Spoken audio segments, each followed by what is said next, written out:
What's up, Addicts? We're talking about The Walking Dead Season 9, Episode 11, Bounty, and we're going to dive right into it. As per usual, we get two main things going on in the episode. The one that we all see coming, is the exchange between Alpha and Daryl for Lydia and Alden and Luke. And then we get the one that's a little bit more of a surprise on the TV show, which is the Kingdom going for supplies for the fair. I'm going to briefly go over these again. We're going to highlight a few things. But, with the exchange, let's start with the Kingdom run, because I think that's the better part of the episode. It still has some things that are a little weird. So we open up and we get to see, Ezekiel and Jerry, and I just have one thing to say. Jerry, every time somebody says something that's supposed to be like, everything's going well, it's like I'm in fear for their life. And I really hope Jerry doesn't die, because I've really enjoyed his character, even though sometimes, his he's more of like a comic relief on the show, so sometimes, it doesn't really fit the vibe of the show, but regardless, I think he's pretty cool, and I hope he stays. So hopefully none of this that we see is premonitions of his death. But, we get to see at the beginning of this episode, while, because there's Ezekiel, Jerry, and Carol, and they're all kind of meeting in this one place, and we're not really sure why until we get to see Tara and Jesus, and it's like, it's a flashback. So that was cool seeing Jesus. It's kind of like a punch in the gut, because his death was pretty cool, but I think, Jesus just died too soon on the show. So, double-edged sword there, but it was really cool seeing them, and we get a little bit more of a... I hate saying this, but because we don't get an more insight on what happened between the communities, but they still are teasing us with these the little hints here and there, like, because of what happened, here, hold on to this. But one thing I did like out of this is that you get to see that their kind of community constitution that they've written up, and they're letting Ezekiel kind of hold on to it, since he's probably the one with the most hope going forward for the future. So that's really cool to see, and that kind of plays into Ezekiel's a motivation for the fair, because he wants to make it an experience that people aren't going to forget, and that will, help tie people together, and hopefully, he's kind of seeing that, people from all the communities will come and sign this constitution that they have. Which, lets them go on for, like I said, supplies for the fair. Most of what we see is kind of like a side quest for them. Ezekiel wants to get a bulb for a projector. And, I'm not going to go into detail about everything, but, I think his motivation behind it and everything, I can get behind. And, if I was in the box, I'm like, yeah, I want to see a movie. So it's been like 6 years. Did like this whole part. We get some cool like walkers in here, like when they're in a movie theater, one of the walkers gets like scouted by a popcorn maker or whatever the machine is, and I thought that was cool. There is, like I said, with Jerry particularly, I like some of the bits of comedy that he adds, but overall, for like this part of the episode, there was a lot of comedy heavy, like for instance, like in the music and stuff like that, which I'm not a fan when it goes a little bit overboard, and I think it did a little bit of that in this. It's kind of one of those things where it's like, kind of like it, kind of hate it. It's like one of those things, I'll take it as it is, but I kind of hope they don't, do more of that. Especially since The Walking Dead has never had a good selection of songs, at least in my opinion. But, getting on, we get to see also, there's a lot of, before I get on to that, let me talk about a little bit about the signs that we've been seeing. I think, probably everybody has made aware of it or whatever, but the red symbol that we see painted on a lot of the things during the episode, particularly with the Kingdom, because they're moving around, that's a nice little hint for what's going on in the other part of the episode with Alpha saying, they've been in our territory, and these symbols, I guess, how, I don't really know what they're supposed to be, but in terms of what the symbol is supposed to recognize, if anything. But we do know that those are like their border markers. So, people, I think Carol maybe notices it, but, nobody makes a highlight of it. And so we do know that they're kind of in Whisper territory, so if they ever go back, that's going to really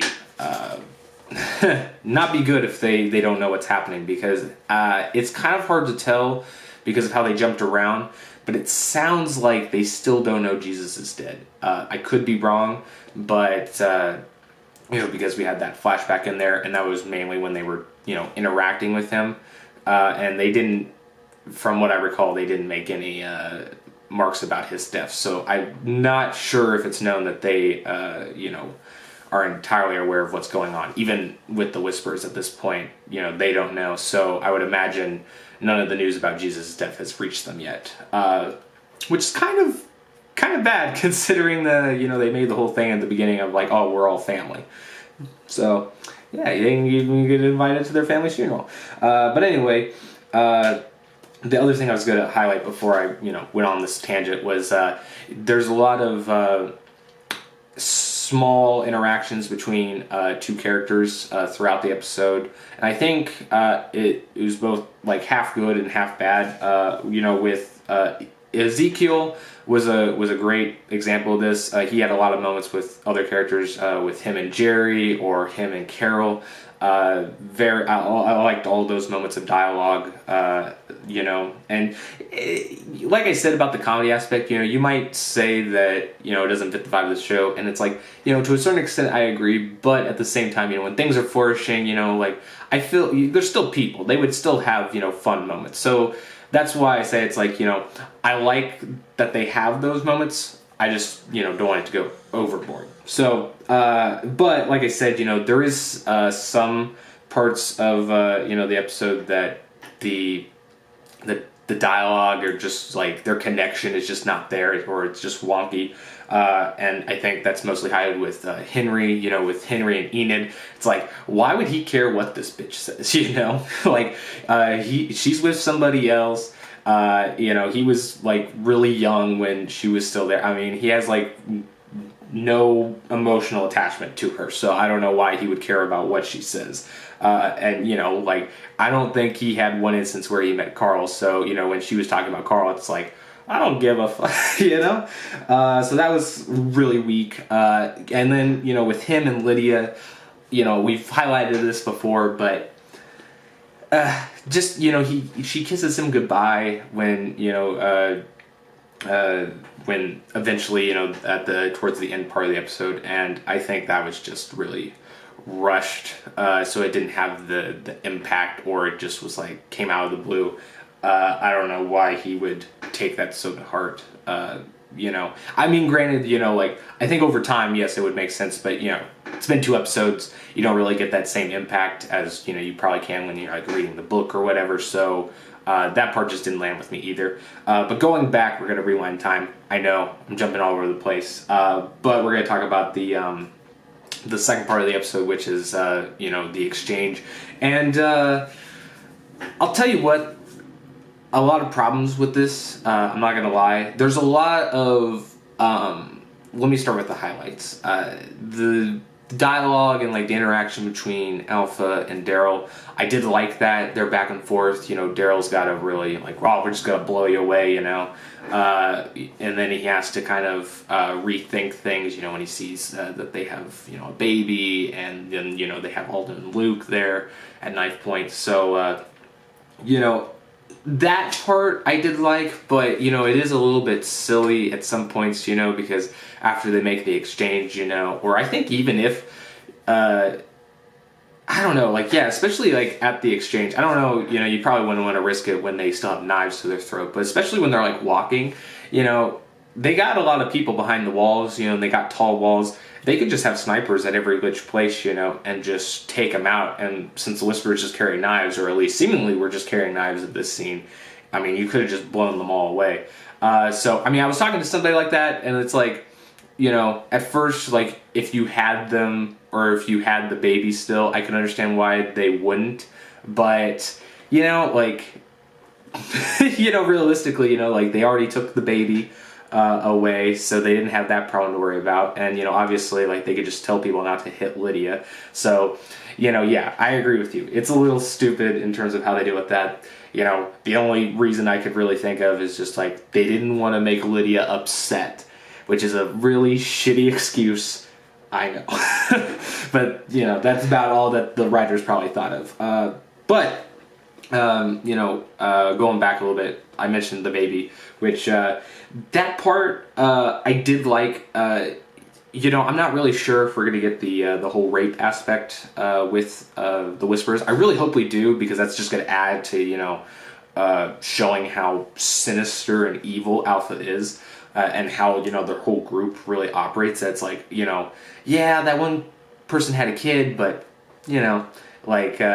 at least the father's probably a sick, So I really hope that they have that aspect, but seeing the whole thing of the baby and how Alpha was like, well, it's not my problem. You can let her down, or you can just die with her. And so I like seeing that, because it kind of betrays how evil they are, and I think it leads to a cool moment with the deaf chick, but. Like I said, I really hope we get this other aspect too, just because it's like, slapping your kid around, that's not really, that's bad, don't get me wrong, but, that doesn't highlight as bad in comparison, to some of these other things. So, baby's the right step in the direction, leaving the baby to die, but I really hope we get that other thing. It's just like, oh yeah, definitely evil. But, talking a little bit about the Death Girl, I'm not a huge fan of that character. And I know a lot of people, especially, TV-only fans, they probably have liked a lot of Magnus' group. For me, reading, I don't know if the book doesn't really have anything to do with it. I mean, obviously, since I've had a different version, I can have something to compare it to if I like one more than the other. But just overall, I haven't really been that connected or liked any of Magnus' groups, so I would have been completely fine with her dying. I did like, though, the way they filmed it with kind of like a muffled sound, to where it's like, they kind of put her in the shoes, and the first person perspective kind of adds a little bit to that. I had a feeling that if they were going to kill her off, they're going to save that for later. So not really any tension for me, for some people maybe out there, but it was still an alright scene nonetheless. One of the other things, let me see here, I've been jumping around so much, I don't even know where I am in my notes. Yeah, okay, so the only other thing I'll highlight, and then we'll wrap this up, is, in the comic there wasn't really any bumps in the road in the exchange. I mean, sure, they had to talk to Carl about like, hey, this is the right decision, but overall we didn't have anything that escalated. The exchanger was like, oh man, what are we gonna do? And in this, we get to see that Henry's a dumb fuck again, and he goes and unlocks the cell that Lydia's in, and then takes her to that place that those other kids were messing with, that walker outside the gate. And I don't know how Alpha had the patience for that, to wait that long, because I don't know how far away that was, but still though, kind of ridiculous in terms of like timing here. Also, I would imagine, Alpha's a pretty smart lady. I would think that she would have post like a 360 around the community that would let her know of things, especially since they're a little bit at a disadvantage with just having knives. And, they probably, I would assume, would want to have lookouts to see if there's other exit or entry points. But, we're going to negate that possible writing flaw there. But just overall, it's like, I don't like these, sure, there is a sense of some realism that, this kid, Henry, would easily become over-attached to this girl, see a girl in distress or that needs help or protecting, and that he would do some stupid things to to do that, but at the certain time, it's like, okay, I don't want to see that. Even though that may be a bit realistic, I don't want to see that, and it's a waste of time, because that they're not going to do that. There's no way that they would let Henry just walk off with her, especially when two of their own is sitting there with their lives in threat. So I wasn't a huge fan of that whole delay. Like I have said in a couple other things in past episode reviews, it's just a way to create false tension. So not a fan of that. But with that being said, I did like a lot of, I would say probably not most, but it is pretty split down the middle for me in terms of what I like, what I dislike.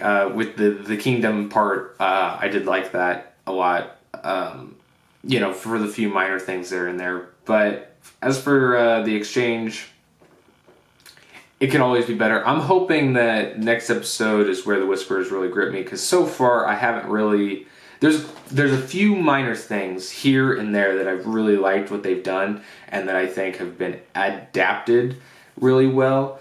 But those are more of just like, how they look maybe, or how certain things were filmed, or maybe it was, like the casting, but it hasn't really been anything like in the episode in terms of like dialogue or like how these characters have been interacting with them. So I'm still looking to get blown away, and I'm hoping that happens in the next episode when we get a more in-depth look of how their tribe operates.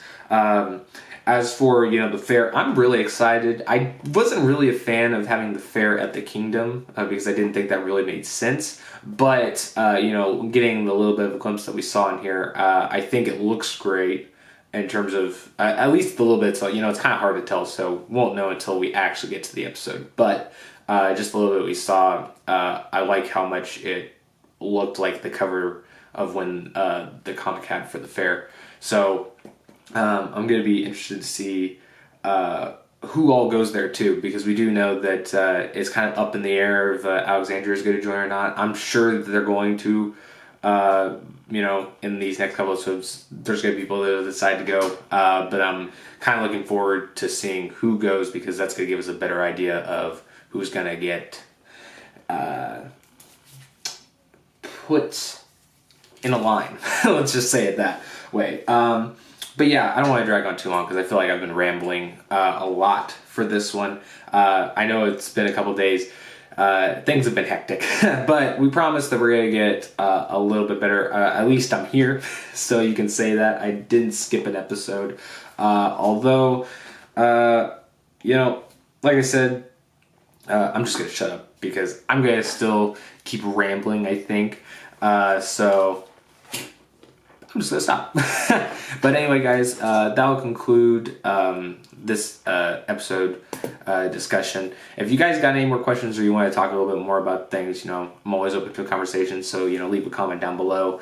I might even put one down there myself. So yeah, I'll see you guys next time, and we're 5 episodes away from being done. So hopefully it's not dragged out. Because I want to see a lot of cool stuff. But anyway, peace, guys.